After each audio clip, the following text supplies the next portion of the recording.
Hello बच्चों, चलिए प्रश्न को पढ़ते हैं और समझते हैं।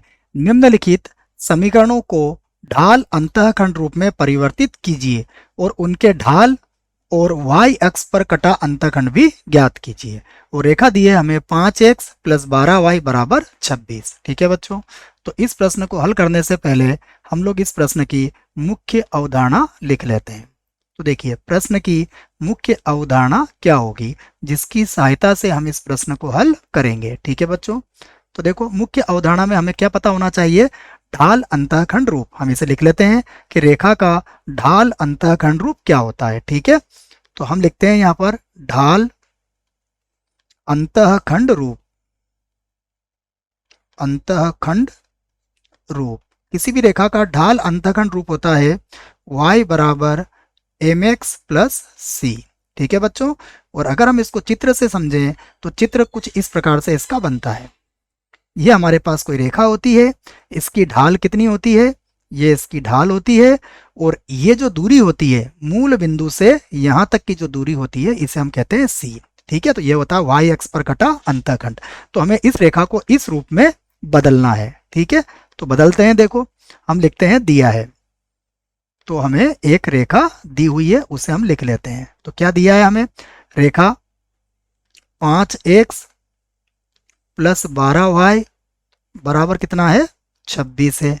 यहाँ से देखो क्या हम y का मान निकाल सकते हैं? तो ये हो जाएगा 12y बराबर -5x और प्लस हो जाएगा हमारे पास 26। तो देखो y बराबर कितना हो जाएगा?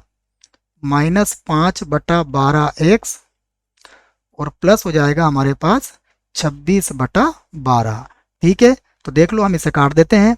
तो ये हो जाएगा हमारे पास y बराबर -5/12x, और ये हमारे पास देखो 2 के पहाड़े से कट जाएगा, तो ये हो जाएगा 13/6। ठीक है, तो ये हमारा क्या आ गया है? हम कह सकते हैं जो कि ढाल अंतःखंड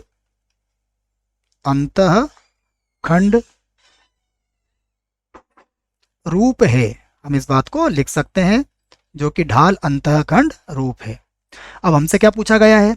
हमसे पूछा गया है कि इसकी ढाल कितनी है। तो देखो, यहां पर जो ढाल होगी m बराबर वो कितनी होगी? -5/12। ये रेखा की ढाल हो जाएगी। ठीक है, और ढाल के बाद हम यहाँ पर y अक्ष पर कटा अंतःखंड भी लिख सकते हैं। तो y अक्ष पर कटा अंतःखंड, देखो क्या होगा? अंतःखंड होगा जो कि c का मान होता है। ठीक है ना, तो अंतःखंड c हमारा किसके बराबर आया है? ये आया है 13/6 के बराबर। हमारे उत्तर आ चुके हैं। आशा करता हूँ आपको इस प्रश्न का उत्तर समझ में आया होगा। धन्यवाद।